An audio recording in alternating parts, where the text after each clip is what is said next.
all the male characters basically just being schmucks, broken schmucks, and the women being these hotshot tough girls who kick ass and take names. Race cars in the desert. Yeah, they're racing cars in the desert. They're murdering people and just not giving a shit about it. And they're ahead of the curve in that respect. I like men with big appetites, only I could never find one to match mine. For your own safety, see faster, Pussycat. Kill, kill. Superwoman, belted, buckled, and booted.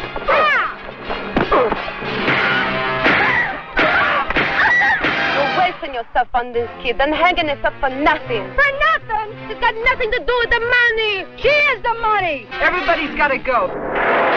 You name it, we've got it. Faster, Pussycat, kill.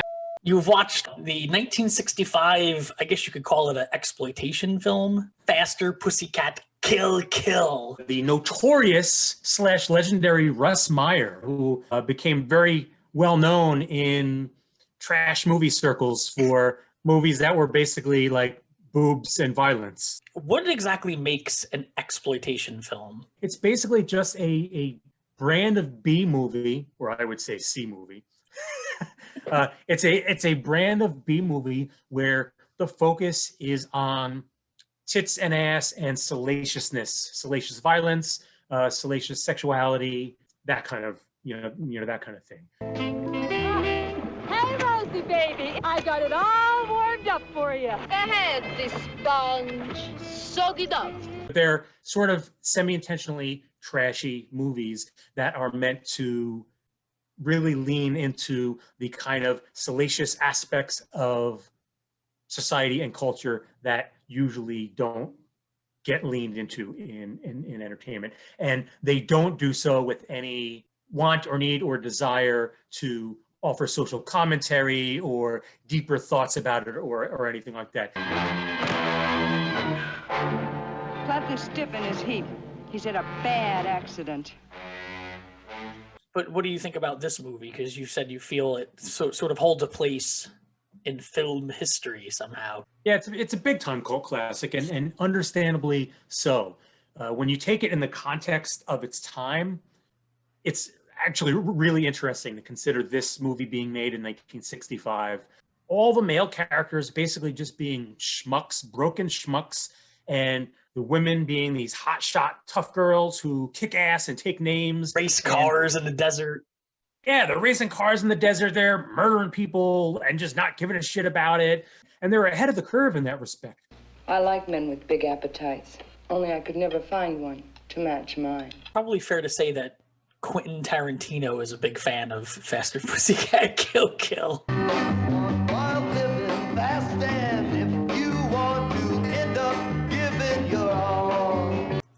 Clearly a huge fan. If you go back to this after having watched Tarantino's movies, it's like, oh, okay. And in fact, in looking into some of this after watching it, Tarantino was actually partway through writing a remake of this movie, which clearly obviously never got made, but kind of influencing his part in Grindhouse. The knife. Is the knife yours? Oh, no. We should pull it out. It's not right to leave it in there. If the movie had been popular and actually had been seen by audiences, which it wasn't at the time, it probably would have been pretty shocking. Because it's I would assume that I think it had a $45,000 budget. It made $36,000, which is shocking that it almost made its money back. And I would assume because there's, just right off the bat, just the fact that the movie's about these three out of control women at the time who were just doing go-go dancers nonetheless. Yeah, go-go dancers, racing cars and murdering. Here, Rosie, baby. Pop the top before you blow your own. Don't you get enough of that at the joint? I'll give you heaps of this. I'll say this, right? Because I haven't said what I actually personally think of the movie and whether or not I liked it. I'll say this. It has a voice. Oh, that is so phony. It's almost believable. The story itself, if it was done properly, is actually entertaining, and it would be interesting to see Tarantino redo it because I think there's at least an actual story there. You take the muscle or the scratch, Farlow? I'll never knock muscle, but it's even better when you've got bread to enjoy it. And it's in there. Enough to buy ourselves a lot of swinging miles. This movie is trash. Now, I don't say that as in like, this is trash not worth watching. Right. I think even aficionados and fans would agree, oh yeah, this is a trashy movie. It's really uneven. There are times when there's like beautiful shots or the camera work is actually really interesting or good, especially in the beginning and the go-go scenes in the beginning. In that opening scene, it's almost sort of montagey where you've got the guys in the go-go bar go, come on, baby, come on.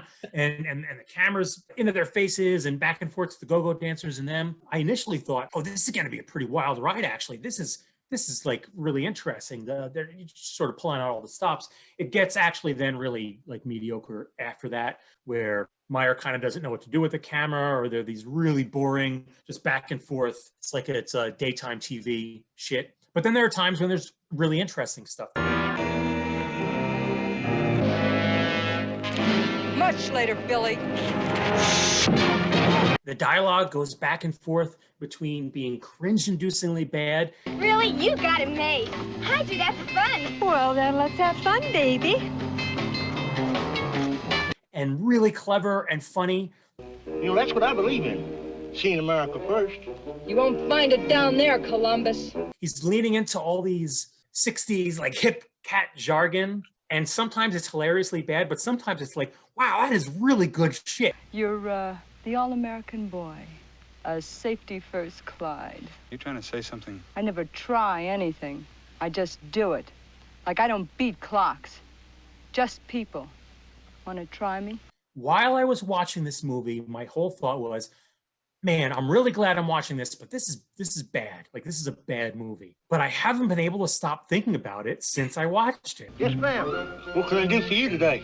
Just your job, squirrel. Fill it up. I can't stop thinking about this movie.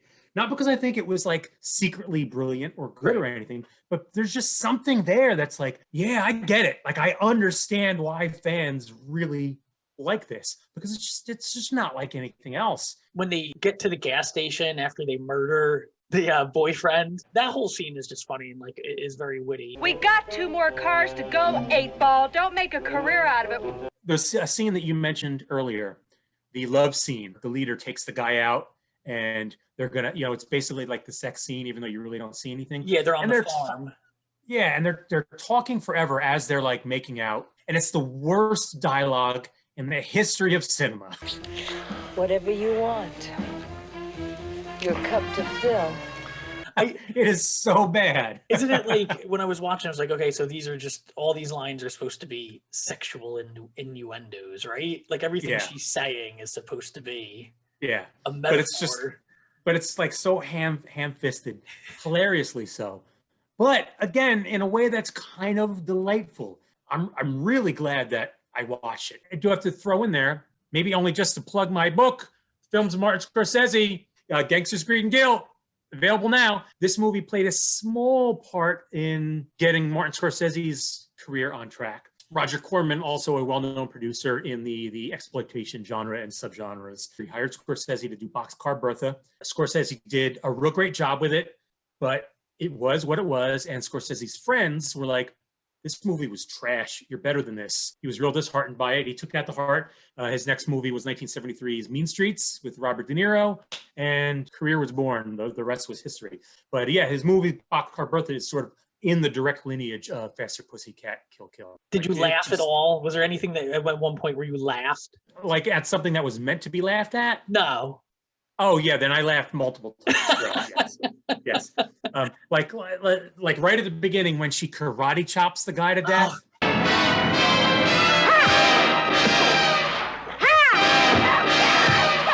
I'm glad you brought that up, because the karate chopping is absolutely amazing. That's how she takes everybody down, is with karate chops. Yeah, just ridiculous. Which she introduced to the movie, incidentally. Oh, really? The That was hers? Yeah, the actress was the one who introduced that. She's also the one who came up with the line at the gas station when like he's ogling her boobs, and she's like, "You're not gonna find it down there," or something to that effect. Like that, she ad-libbed that. You know, that's what I believe in. Seen America first. You won't find it down there, Columbus. She apparently frightened the hell out of the girl who, like the young girl, who was 16 at the time, incidentally. I know that we have a lot of viewers who really like B movies of all types, whether it's horror, or exploitation, or whatever. So a lot of them are probably both glad we did this episode, but cringing at some of our reactions. I especially want to hear from them. Not only your reactions to our reactions, but also suggestions on like the best of the genre. It's not great cinema, but it's absolutely cinema worth watching. You know how fast we can go. Could time that heap with an hourglass. Someone mentioned my figure? So, Oh boy. all right, for you, I'm going to give you the Mad Max Fury Road of its day. We're going back to the oldest picture we've done so far. We're going to go to 1926. Oh my God. You're going to watch 1926's The General.